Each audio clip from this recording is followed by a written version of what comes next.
तो बच्चों हम लोग जो है आज स्फेरिकल मिरर पढ़ेंगे, राइट। तो भाई देखिए, मिरर जो है वो दो प्रकार का है ना। अगर हम एक छोटी सी बात ये कर दे आपके साथ कि ये जो हमारे पास मिरर है, ये मिरर, तो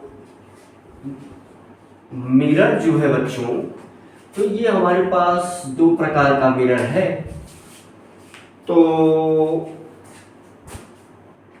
ये दो मिरर जो है दो प्रकार का है। तो भाई देखिए, मैं ये प्रयास करूंगा कि 10th और 12th कनेक्ट होकर के चले।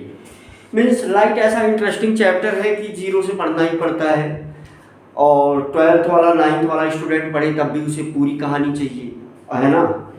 और मान लीजिए सिलेबस का पॉइंट ऑफ व्यू अलग है। देखिए यूट्यूब पर जो भी वीडियो लोग बनाते हैं या जो भी चीज़ें होती हैं उसका उद्देश्य कुछ और होता है। जैसे मेरा उद्देश्य ये है कि कभी जब मैं 9th में था तो कम चीज़ें पढ़ने के लिए पाया था, है ना।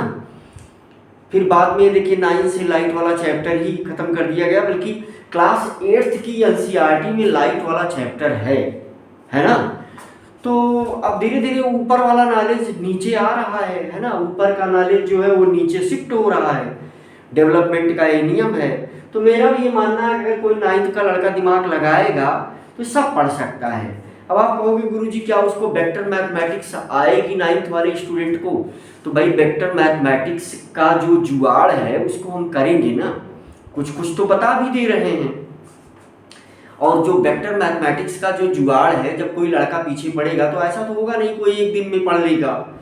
जब वो उसके पीछे पड़ेगा तो अभी वेक्टर वाली मैथमेटिक्स हम जीरो से कवर कर देंगे, है ना। तो वहाँ से वो वेक्टर वाली मैथमेटिक्स को भी आसानी से जान सकता है ना। तो यानी वेक्टर मैथमेटिक्स जो है उसको पूरा का पूरा बहुत जल्द मैं पढ़ा दूंगा। अब जैसे कोई बच्चा अगर परसेंटेज निकालने नहीं आता, उसको फ्रैक्शन नहीं आता, उसको छोटी छोटी बातें, तो 2-4 दिन में सीख जाता है। वैसे ही वेक्टर की कहानी है। अगर 2-3-4 दिन में वो लगातार पढ़ेगा जो वेक्टर मैं मैथमेटिक्स में पढ़ाऊंगा, है ना। अभी तो पढ़ाया नहीं हूँ लेकिन प्रोग्राम है तो कि जल्दी से पढ़ा दूंगा। तो जैसे वहाँ दिमाग लगाएगा तो सीख जाएगा। तो चलो कहानी तो बंद कर देते हैं। अभी जो है जैसे नियम के अनुसार पहले हमको प्लेन मिरर शुरू करना चाहिए, लेकिन हम पहले स्फेरिकल मिरर की बात करेंगे क्योंकि 10th में बच्चा पढ़ करके आया हुआ होता है। तो फिर बाद में प्लेन मिरर, और ध्यान हमारा जो है जेईई और नीट के क्वेश्चन पर भी रहेगा। तो प्लेन मिरर से भी जेईई और नीट में बहुत सारे प्रश्न हैं, तो इसलिए प्रश्नों के ढेर के साथ हम लोग पढ़ेंगे। बस उद्देश्य है कि इस चैप्टर को मैं अपने बच्चों से जोड़ दूं, तो इसलिए ये स्फेरिकल मिरर पहले। तो ए में क्या है भाई, स्फेरिकल मिरर। तो आज का टॉपिक हमारा यही चलेगा, है ना, स्फेरिकल मिरर। ठीक भाई। और दूसरा है बी प्लेन मिरर, जिसको हम जो अलग से ही एक टॉपिक है। तो प्लेन मिरर हम अलग से डिस्कस करेंगे, प्लेन मिरर। ठीक बच्चों।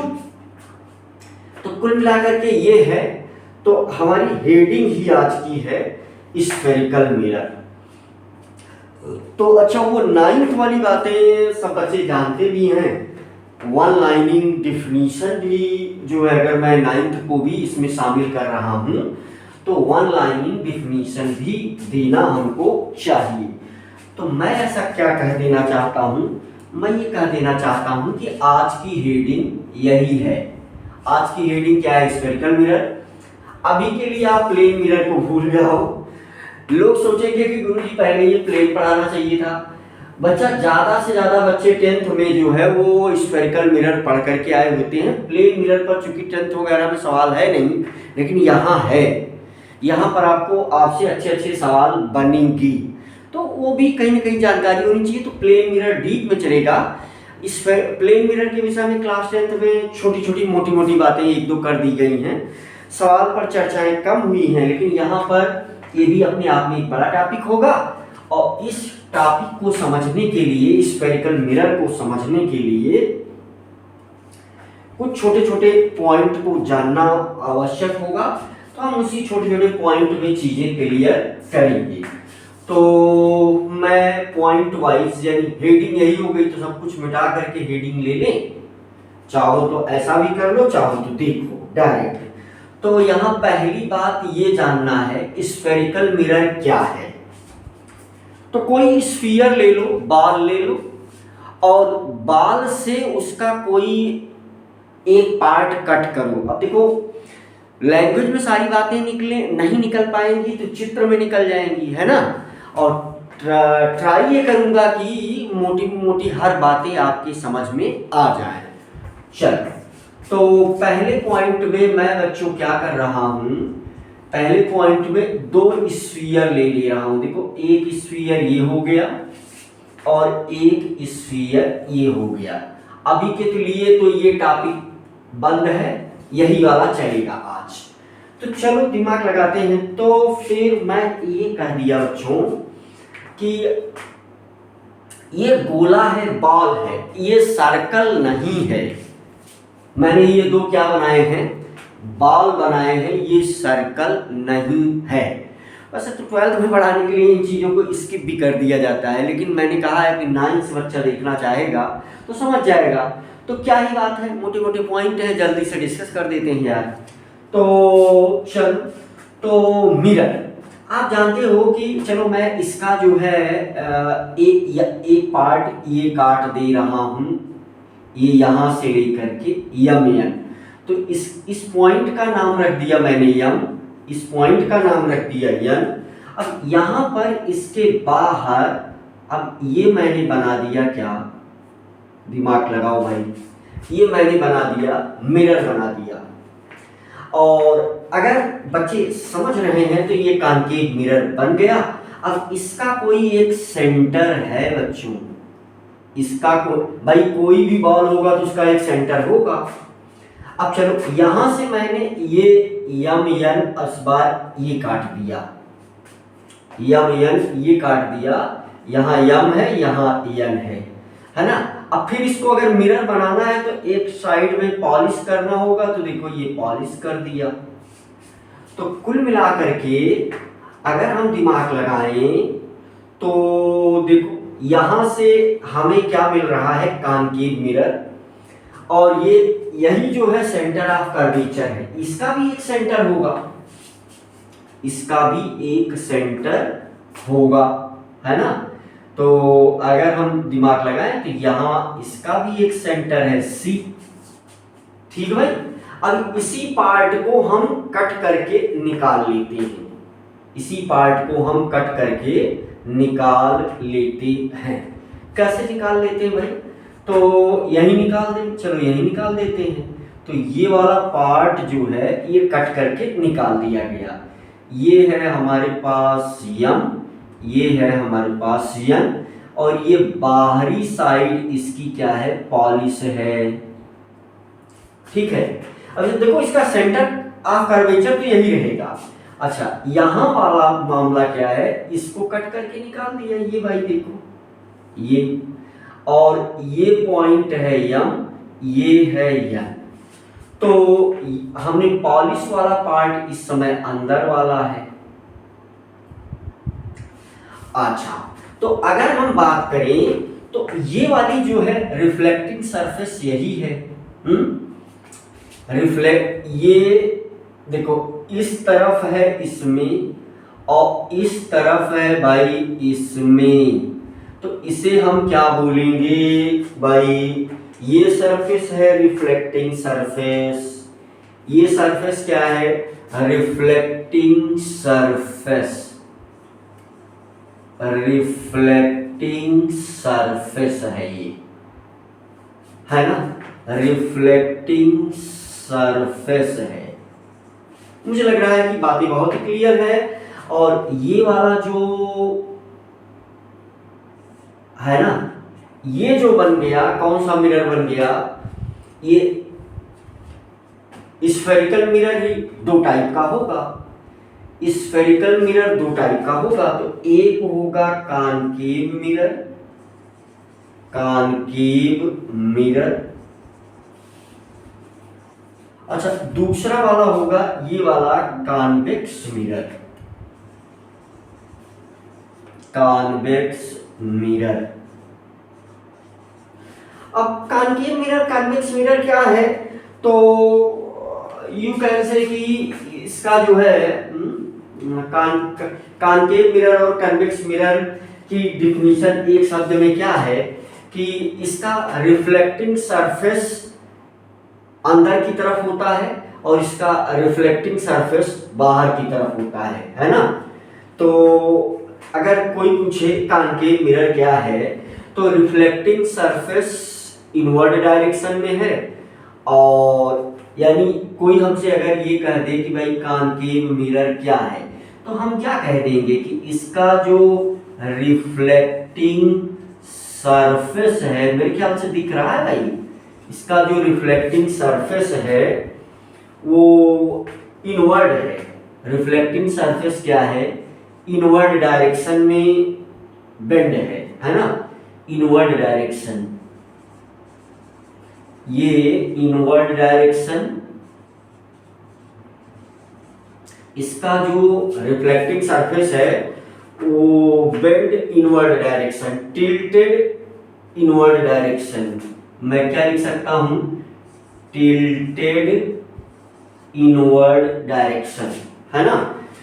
रिफ्लेक्टिंग भाई कॉनकेव, हमसे पूछे कोई कॉनकेव मिरर क्या है, तो उसका reflecting surface tilted inward direction, और इसका रिफ्लेक्टिंग सरफेस कहाँ है, इसका reflecting surface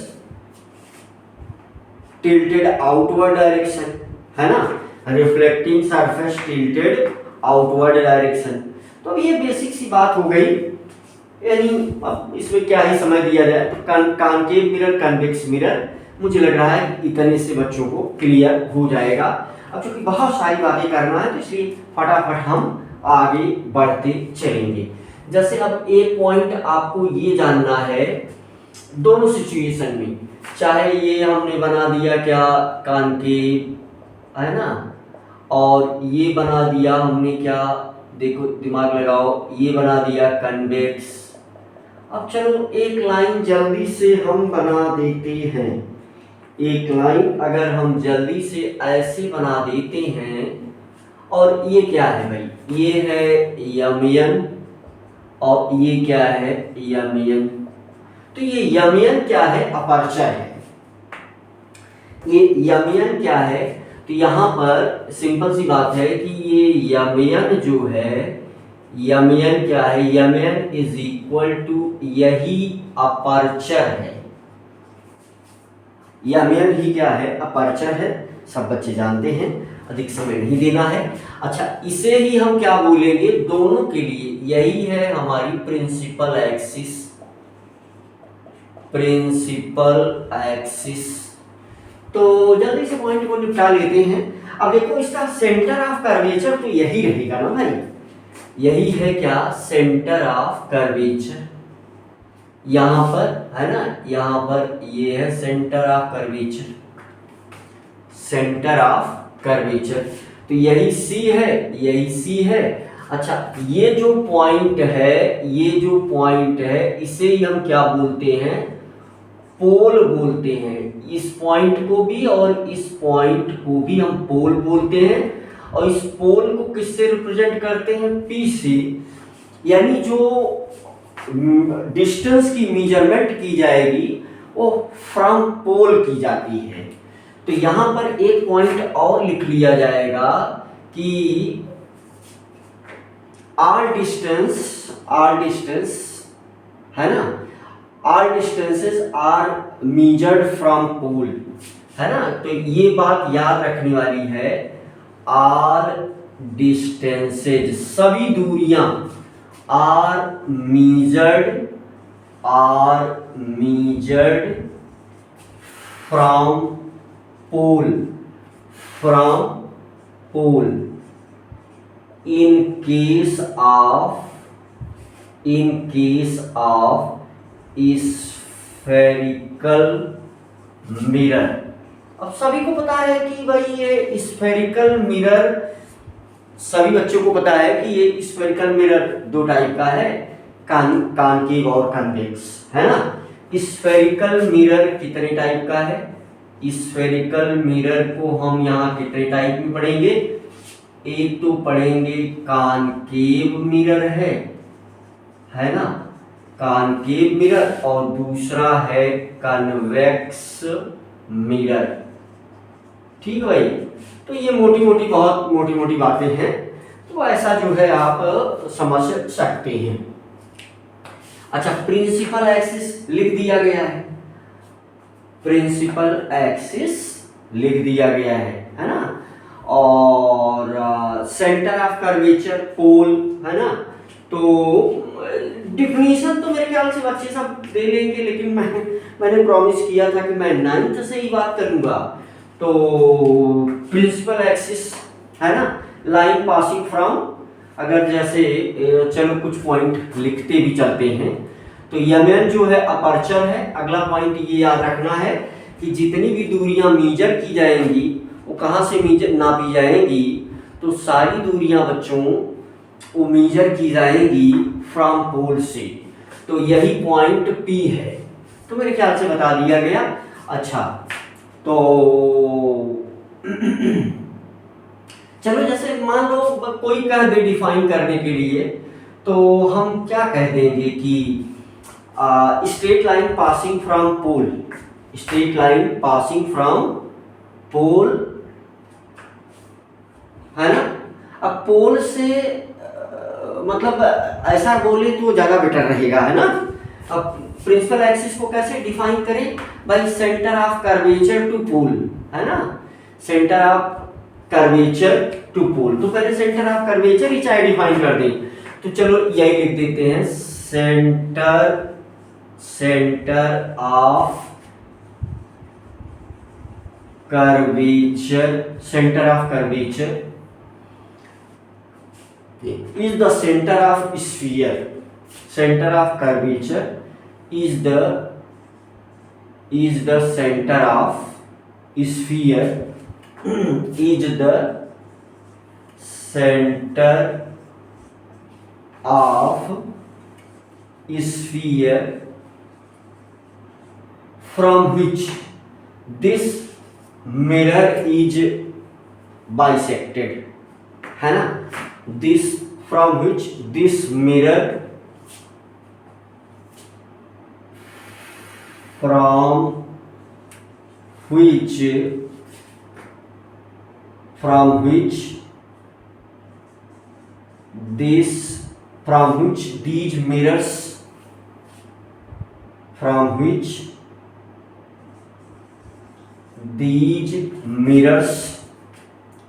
which these mirrors are bisected, from which these mirrors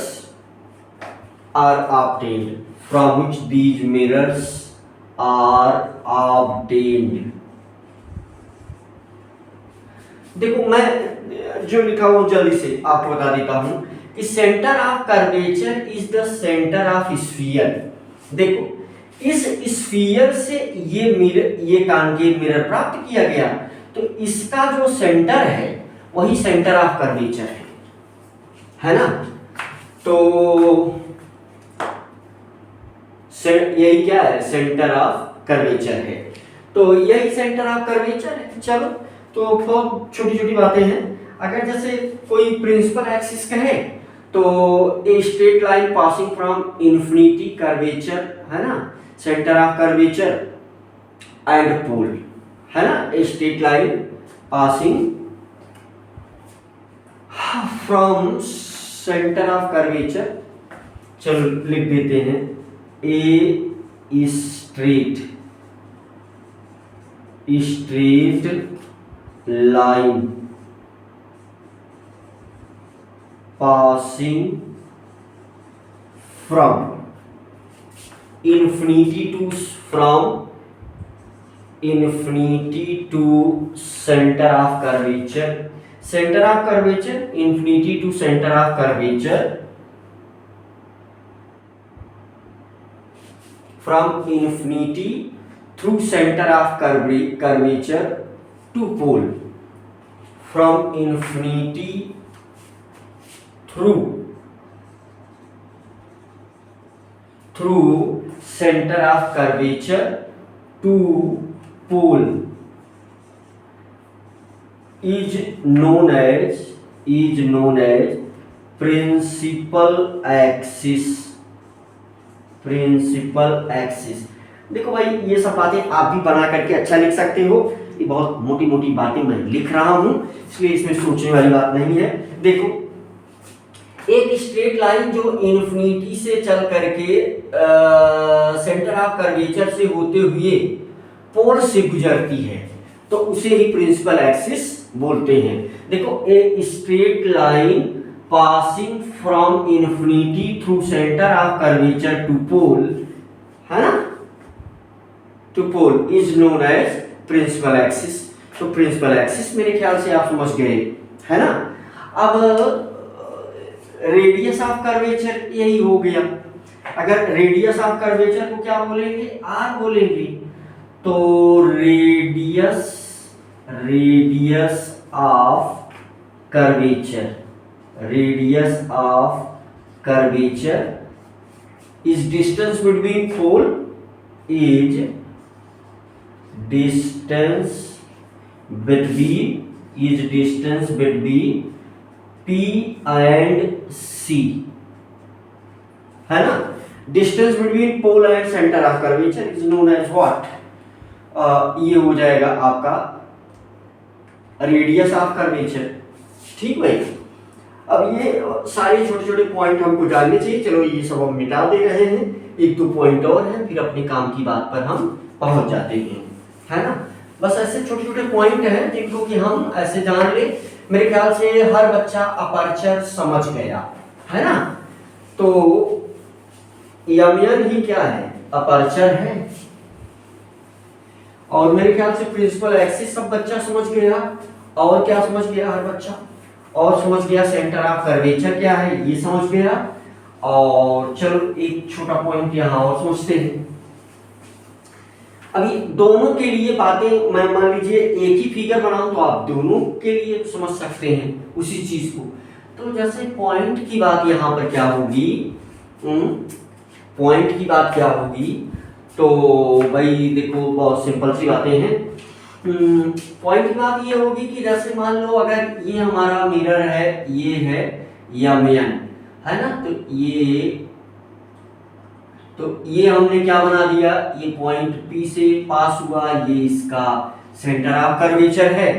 तो जो लाइन इसके नजदीक से निकलेगी, ये वाली लाइन, है ना। अब मान लेते हैं कि हम व्हाट, अब ऐसे निकलेगी नहीं, लेकिन हम इसको इस प्रकार से एज्यूम करते हैं, है ना। हम इसको इस प्रकार से एज्यूम करते हैं। अब बाहर तो नहीं जाएगी, रिफ्लेक्टिंग सरफेस है, तो जो है वो टकरा करके अंदर आएगी। तो इसे हम बोलेंगे पैरा एक्सियल रे,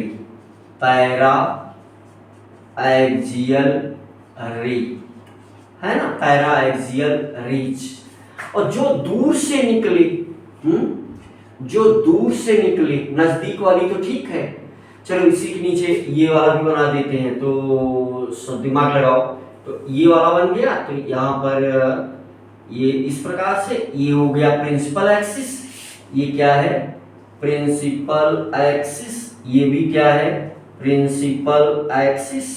अच्छा, तो यहाँ वाली जो लाइन निकली, यहाँ वाली वैसे निकलेगी नहीं, मैं ये बता रहा हूं कि यहाँ जो नजदीक लाइन है, तो इसे क्या बोलेंगे भाई, पैरा एक्सियल रे। लेकिन अगर यही बहुत दूर से कोई रे यहाँ आकर के टकराए, है ना, बहुत दूर से अगर यहाँ पर कोई रे आकर के टकराए, तो इसे हम क्या बोलते हैं, मार्जिनल रे। इसे क्या बोलेंगे, मार्जिनल रेज। सीधी बात है कि ये पैरा एक्सियल रेज क्या होंगी, पैरा एक्सियल रेज ये नजदीक होंगी, near from principal axis. Paraxial rays क्या है, नियर फ्रॉम प्रिंसिपल एक्सिस, है ना। ये पैरा, कोई पूछे पैरा एक्सियल रेज क्या है, तो वो सारी रेज पैरा एक्सियल रेज होंगी जो near from principal axis, near from principal axis, बच्चों को फुल फॉर्म लिखना चाहिए। और ये मार्जिनल रेज क्या है, कोई हमसे पूछे तो away from principal axis. Principal axis को हम शॉर्ट में लिख रहे हैं भाई, तो ये जो है आप फुल फॉर्म करके लिखिएगा, आप शॉर्टकट मत लिखिएगा, है ना। ये भी लिखा है मैंने प्रिंसिपल एक्सिस, ये भी लिखा है प्रिंसिपल एक्सिस, ये भी लिखा है प्रिंसिपल एक्सिस। तो कुल मिलाकर के जो है ना यही पोल है, यही पर यहाँ पर क्या है, ये पोल है ना। तो ये दोनों, ये वाली रे यानी ये वाली रे कैसी रे है, पैरा एक्सियल है, ठीक भाई। ये दोनों रे क्या है, पैरा एक्सियल है। और ये वाली रे क्या है, ये दोनों रे पैरा एक्सियल है। और जो बहुत दूर से रे आए, मान लीजिए जो रे यहां से आए, ये वाली रे हम बात करें तो ये वाली रे है ना, जैसे ये बहुत दूर ये रे बना दिया जाए यहाँ, है ना, ये वाली रे, और यहाँ रे बना दिया जाए ये दूर से, ठीक भाई। तो जो दूर वाली रे है यही क्या है भाई, यही है मार्जिनल रे, है ना। ये मैंने लिखा है marginal ray away from para principal axis. ये प्रिंसिपल एक्सिस है, पैरा एक्सियल नहीं है। प्रिंसिपल एक्सिस को आप लिख लीजिएगा। ऐसे ही मोटी मोटी बातें, ये मोटे मोटे शब्द हैं जिनको हम इसी रूप में जान लें तो बेटर होगा, और फिर हम सारी चीजें करने लगेंगे, यानी सारा खेल खेलने लगेंगे इस स्फेरिकल मिरर की से जुड़ी हुई जो भी कहानी है, तो इससे जुड़ी हुई सारी चीजें हम करने लगेंगे। तो अब जैसे हम यहाँ पर पॉइंट क्या है ना, फोकल लेंथ को डिफाइन कर देते हैं बराबर। चलो फोकल लेंथ को डिफाइन कर देते हैं। तो अगला पॉइंट आपको जान लेना है क्या, फोकल लेंथ। तो ये जो है ये अगर हमारे पास है, और हमारे पास क्या है, यहाँ दोनों बना के दिखा दे रहे हैं, ये है। तो कुल मिलाकर के ये क्या है, कॉनकेव मिरर है। ये हमारे पास यमयन, ये हमारे पास यमयन, और आपको पता है कि ये कन्वेक्स है। अच्छा, ये जो है प्रिंसिपल एक्सिस बना दिया हमने, अलग अलग है, चलो अलग अलग कर देते हैं।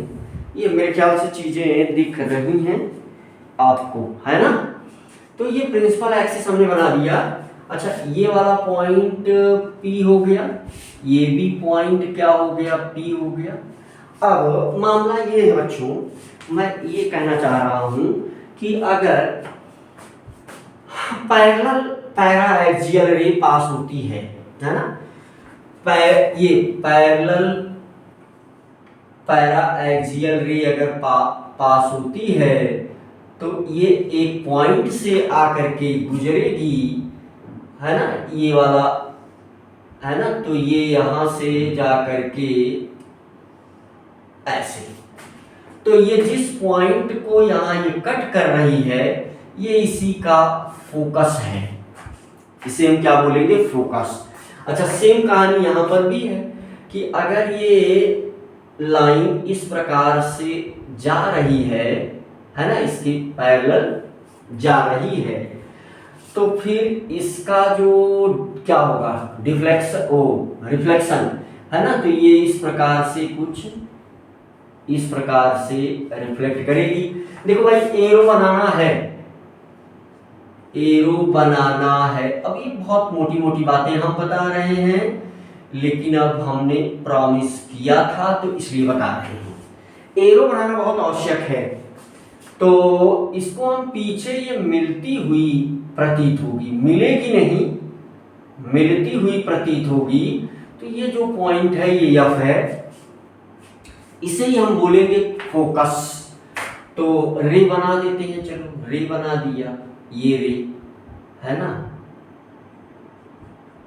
ये बना दिया और ये रे बना दिया। मेरे ख्याल से चीजें दिख रही हैं साफ साफ, ठीक है भाई, मेरे ख्याल से चीजें साफ क्लियर है। एरो की का डायरेक्शन क्लियर है। अच्छा, तो बस ये फोकस है।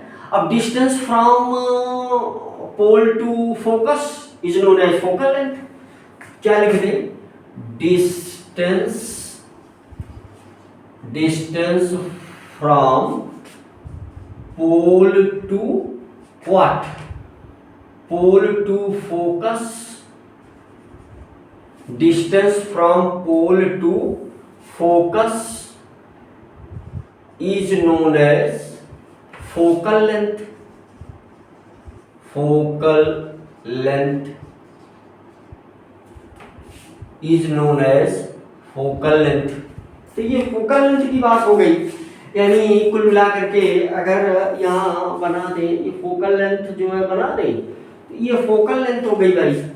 ये जो डिस्टेंस है ये f यानी यहाँ से लेकर के यहाँ तक, ठीक भाई, ये है ना। ये जो डिस्टेंस है यहां से लेकर के एफ, ये फोकल लेंथ हो गई। ये क्या हो गई? फोकल लेंथ हो गई। तो कुल मिलाकर के है ना, पैरेलल रे जब किसी मिरर से टकराए तो वो जिस पॉइंट से पास करेंगी, है ना, कॉन्केव मिरर में क्या है कि यहाँ रिफ्लेक्ट होकर के जिस पॉइंट से पास करेंगी उस पॉइंट को फोकस बोलेंगे, और यहाँ पर पैरेलल रे जो पास हो रही हैं वो रिफ्लेक्ट होकर के जिस पॉइंट पर मिलती हुई प्रतीत होंगी, appear to meet, reflected ray appear to meet, है ना। तो यहां पर क्या है? Reflected ray appear to meet. यहां पर reflected rays appear to meet,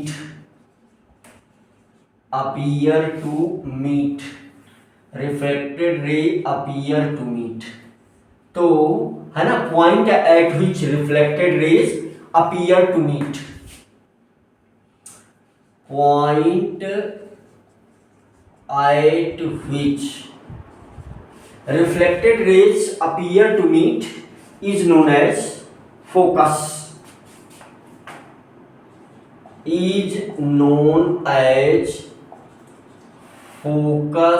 of।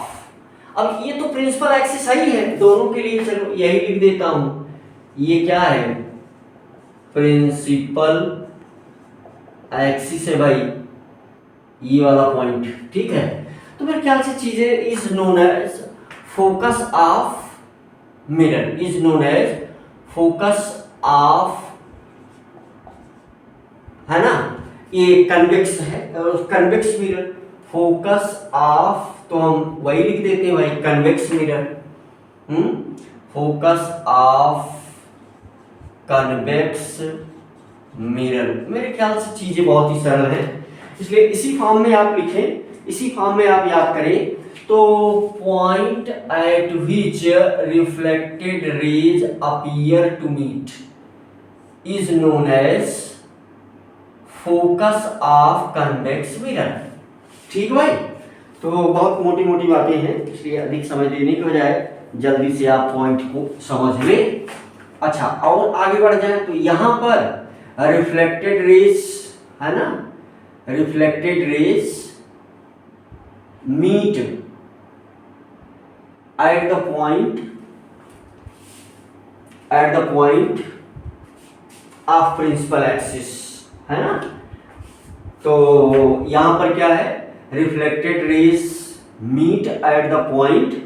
तो ये सबको पता है कि ये जो है कॉन्केव है, कन्वेक्स है, तो आराम से डिफाइन आप कर सकते हैं। यहाँ वो वाली डिफिनीशन आप यहाँ लिख लीजिएगा।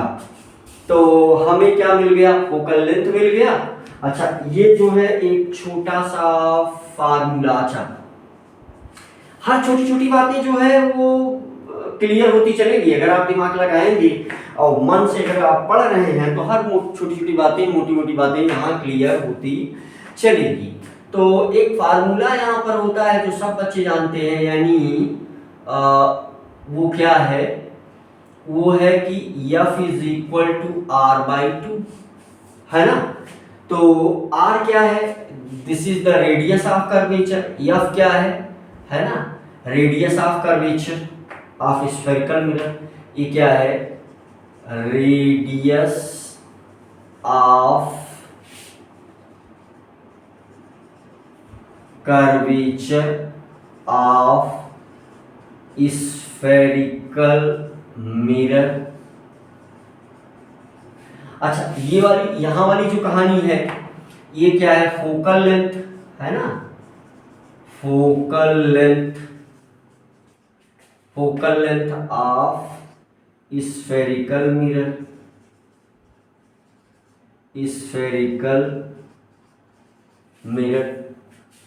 तो ये चीज जो है ना। तो बच्चों इसका छोटा सा एक डेरिवेशन भी है, बहुत इंपॉर्टेंट नहीं है लेकिन जानना चाहिए। चूंकि छोटा सा ही है तो दिमाग लगा लो, चाहो तो जल्दी से बता देते हैं। इसका छोटा सा डेरिवेशन है, कोई बहुत बड़ी बात नहीं थी, लेकिन अब चलो जल्दी से जान लो, 2 ही लाइन का है। तो ये ऐसे ही उसमें भी लागू होगा, है ना। ये कॉन्केव का बता दे रहे हैं, कन्वेक्स में भी ऐसे ही कर लेना। तो ये लाइन हो गई, ठीक है। तो देखो यहां से जो पैरेलल रेस पास होगी वो कहां से गुजरेगी, फोकस से, है ना। तो ये पॉइंट जो है ये F है, ठीक है भाई। अब देखो अभी तो इसके विषय में चर्चा होगी ही। ये रे पास हुई, पैरेलल है, ये पैरेलल टू प्रिंसिपल एक्सिस। ये रे क्या है, रे है पैरेलल टू प्रिंसिपल एक्सिस। ये ray parallel to principal axis, देखो एक फुल फॉर्म लिखना। अब ये जहां से पास हुई है ना, देखो ये, तो इसका जो है क्या करना है हमको, हमें सेंटर ऑफ कर्वेचर से इसको मिलाना है ना। तो ये पॉइंट सी हो गया। चाहो तो नाम रख देते हैं भाई, ये वाला तो यमयन है, चलो नाम रख देते हैं। इस वाले पॉइंट का नाम तो P ही है, और ये वाला पॉइंट जो है उसको हम क्या बोल देते हैं, सिंपल सी बात, अभी जो है आप पढ़कर इसका पॉइंट हम T बोल देते हैं, ठीक है। अब देखो हमें जो है, हमें इस फार्मूले को प्रूफ करना है ना, कि फार्मूला कैसे आया। तो बहुत छोटी बात है, दिमाग लगाओ, ये एंगल है ना, तो अब ये नॉर्मल का काम कर रहा है। देखो इसी ही हम आगे ऐसे डॉटेड बढ़ा दें तो ये नॉर्मल है, रिफ्लेक्शन आप पढ़ करके आ रहे हो। तो ये एंगल जो है क्या है, ये I है, और ये वाला एंगल R है। I और R साफ साफ दिख रहा है कैमरे में, I और R साफ साफ दिख रहा है, बहुत छोटा हो गया मेरे ख्याल से, दिमाग लगाने पर ही दिखेगा, है ना। I और R जब मैं बना रहा हूं उसी समय देख लो, ये वाला एंगल क्या है, I है, ये वाला एंगल R है।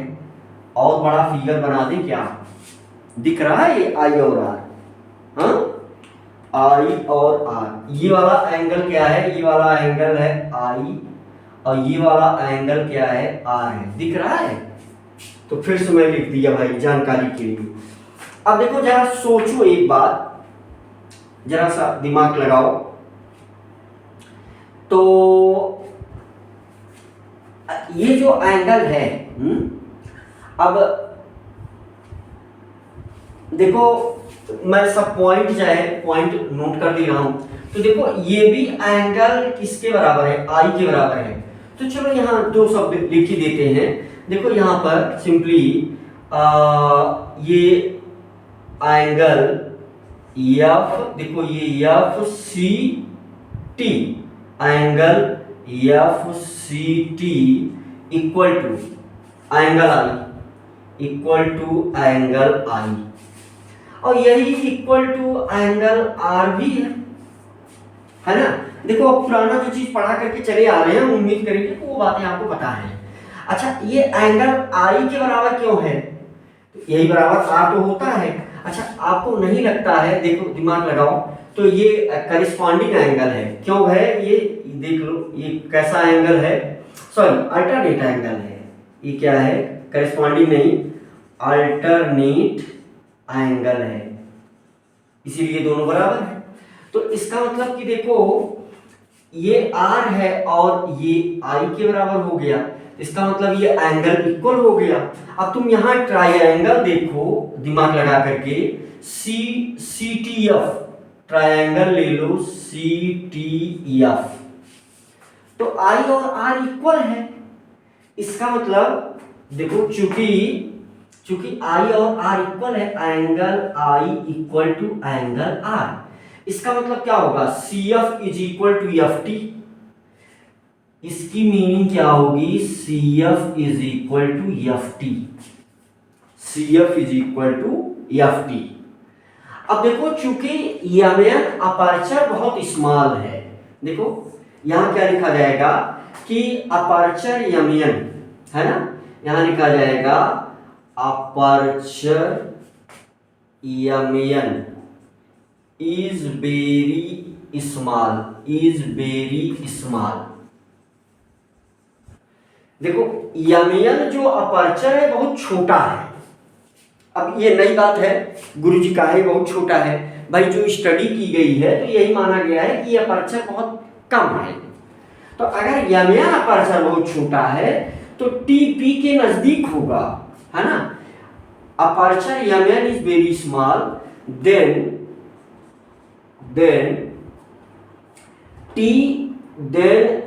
point T will be very near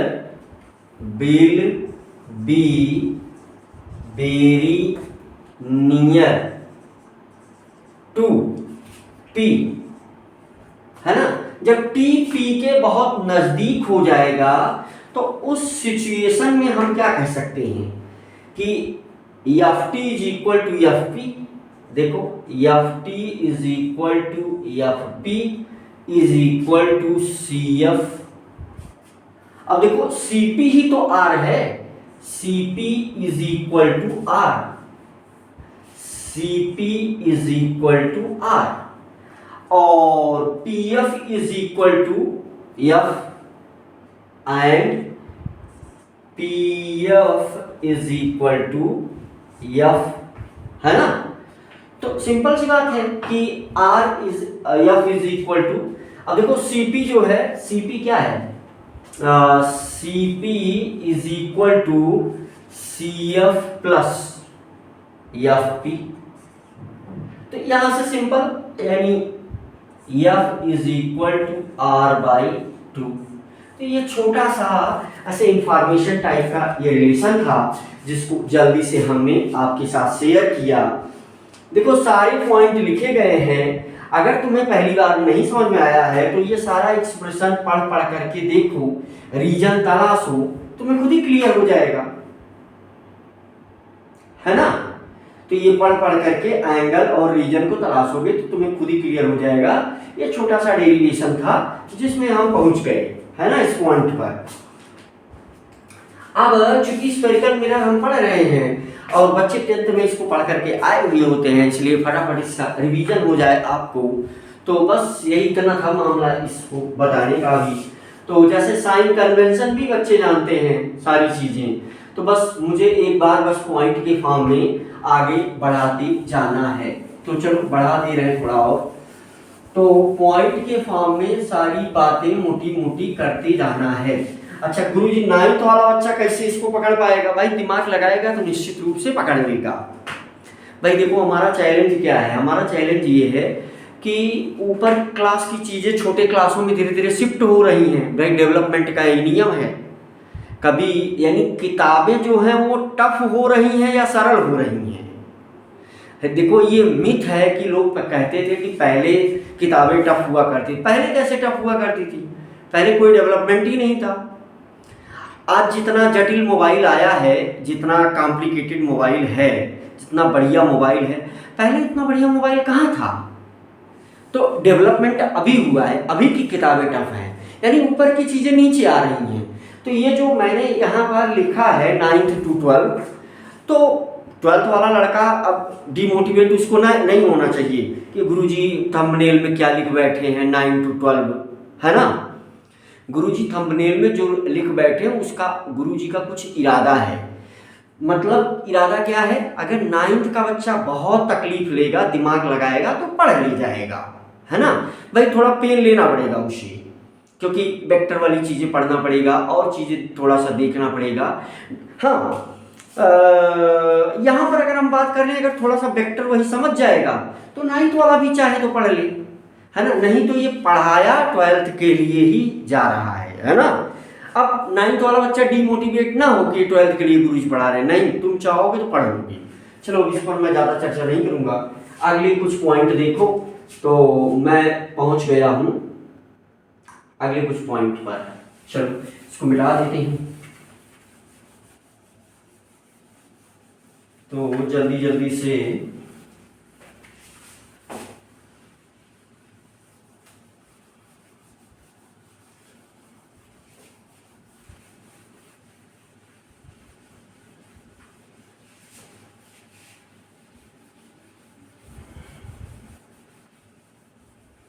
अब इमेज फॉर्मेशन है, तो इमेज फॉर्मेशन के लिए कुछ रूल है ना। तो उन्हीं को फटाफट हम लोग देख लेंगे।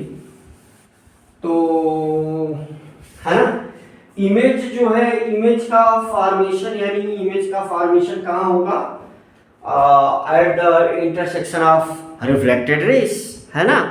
तो आरआर्स, तो कुल मिलाकर के फटाफट पॉइंट को हम लोग देख लेते हैं, right.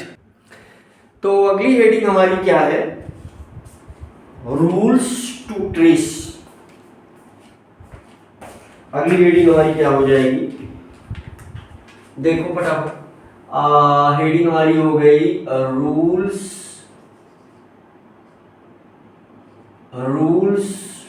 To trace image, rules to trace image, rules to trace image, rules to trace image formed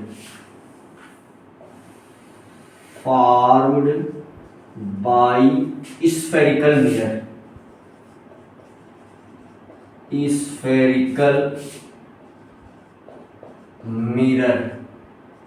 ठीक है भाई। तो चलो बच्चा, ये 10th में सब पढ़ करके अच्छा आया रहता है, जल्दी से उसको। तो पहला रूल क्या है, रूल 1।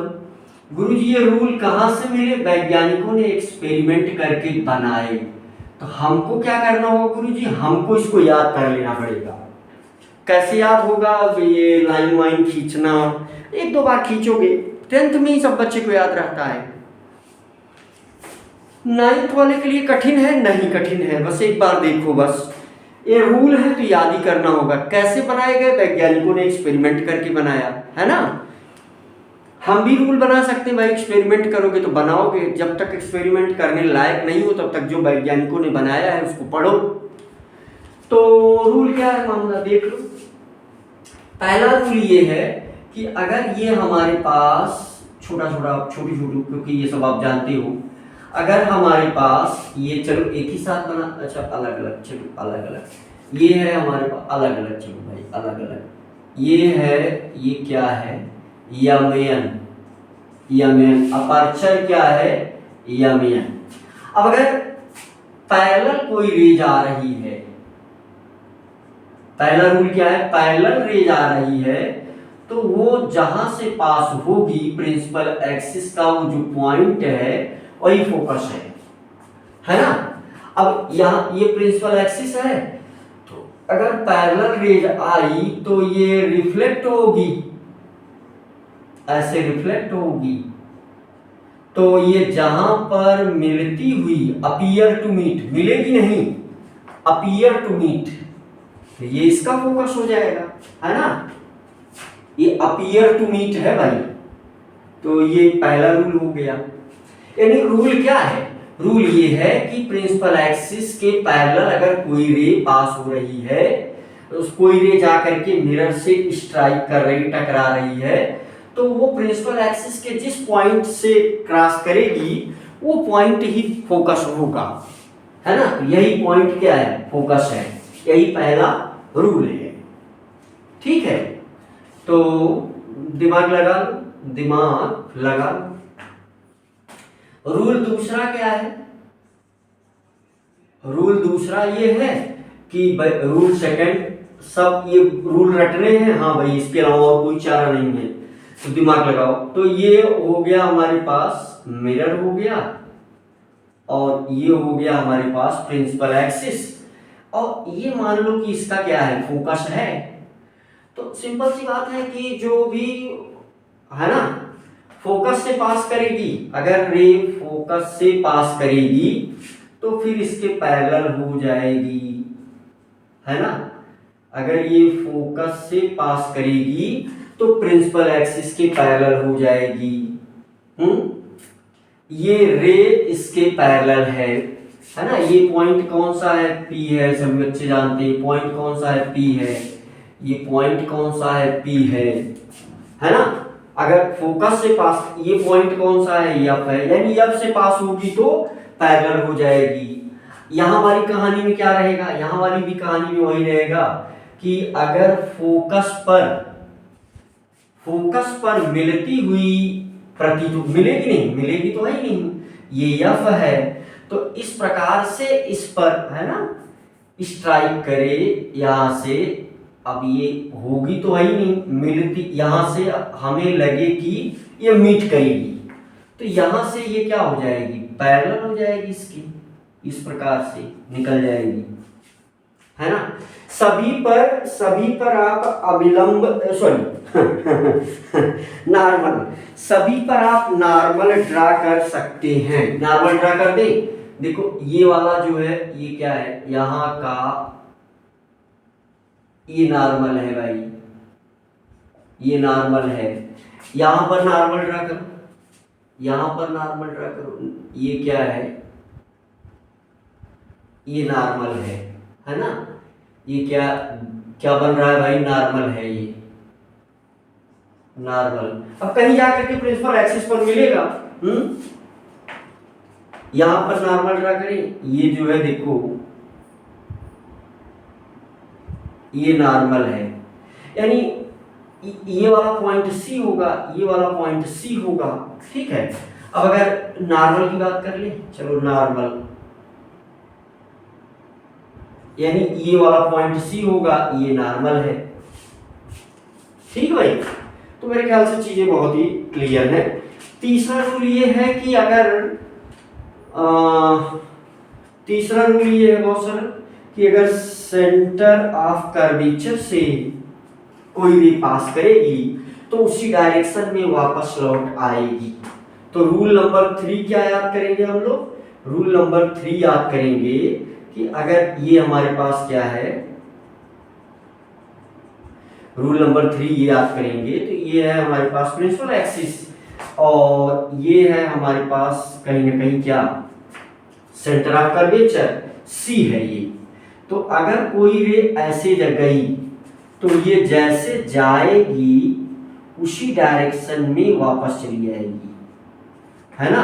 ये जैसे जिस डायरेक्शन में जा रही है तो टकरा करके उसी डायरेक्शन में वापस चली आएगी, ठीक है। तो यहाँ वाली कहानी क्या होगी, यहाँ वाली कहानी ये होगी, मेरे ख्याल से चीजें दिख रही हैं।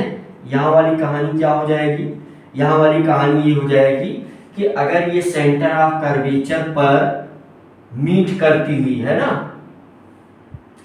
तो ये जो है ये, अगर ये सेंटर ऑफ कर्वेचर पर ये है C, अगर इस पर ये जाके टकरा रही है इस डायरेक्शन में, तो इसी डायरेक्शन में ये वापस भी हो जाएगी। यानी जिस डायरेक्शन में गई भाई, ये ऐसा लग रहा है कि सेंटर ऑफ कर्वेचर पर जाके मिलेगी, मिल नहीं रही है।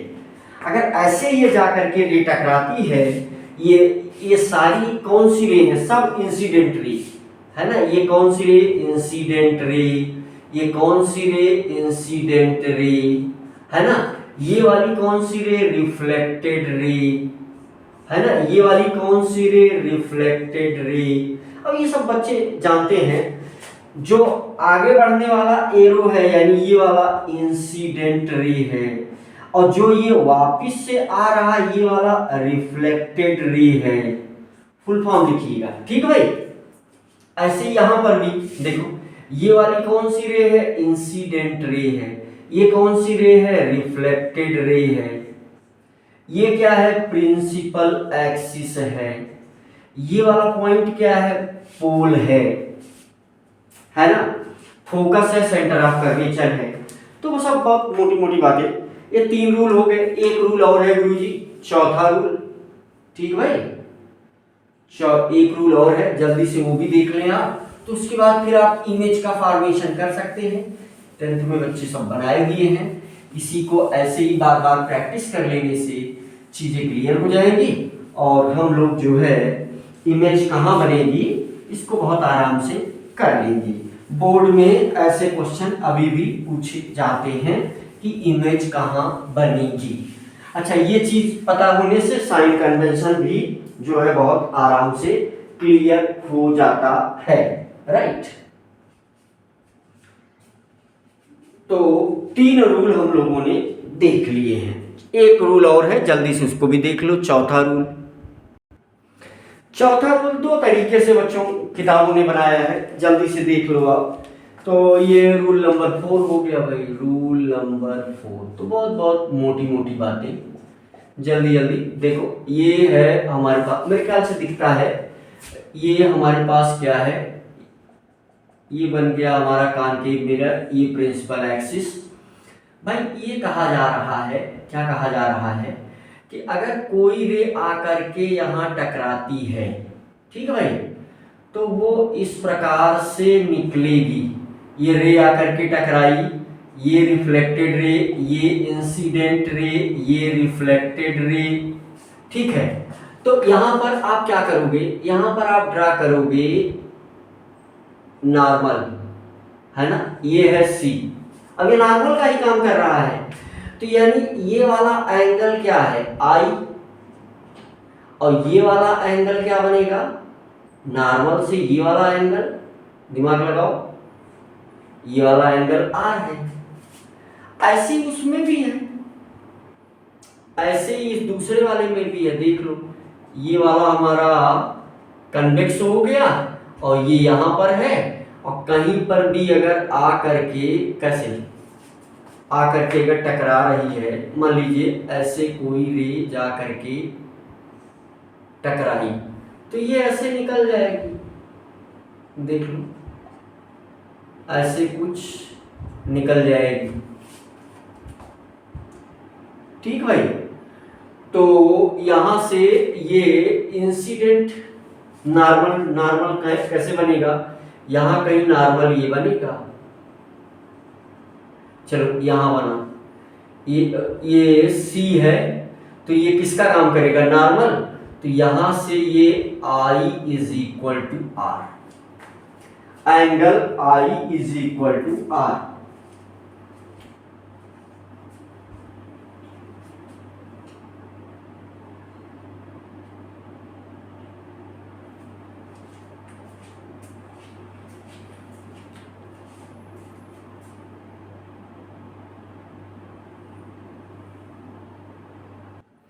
अच्छा, कुछ किताबों ने जो है, कुछ किताबों ने प्रिंसिपल एक्सिस को ही नॉर्मल माना है। कैसे हो जाएगा, देखो फटाका। तो यहाँ पर ये हो गया हमारा, ये प्रिंसिपल एक्सिस, ये है यमियन। अगर कोई रे आकर के ऐसे टकराती है, तो यहाँ यानी यही नॉर्मल का, ये इस समय प्रिंसिपल एक्सिस किसका काम कर रहा है, नॉर्मल का। रे आई यानी ये है इंसिडेंट रे, ये क्या है, रिफ्लेक्टेड रे, है ना, रिफ्लेक्टेड रे। तो ये आई है, ये आर है। ऐसे इसमें भी है, तो ये वाला जो है इस प्रकार से।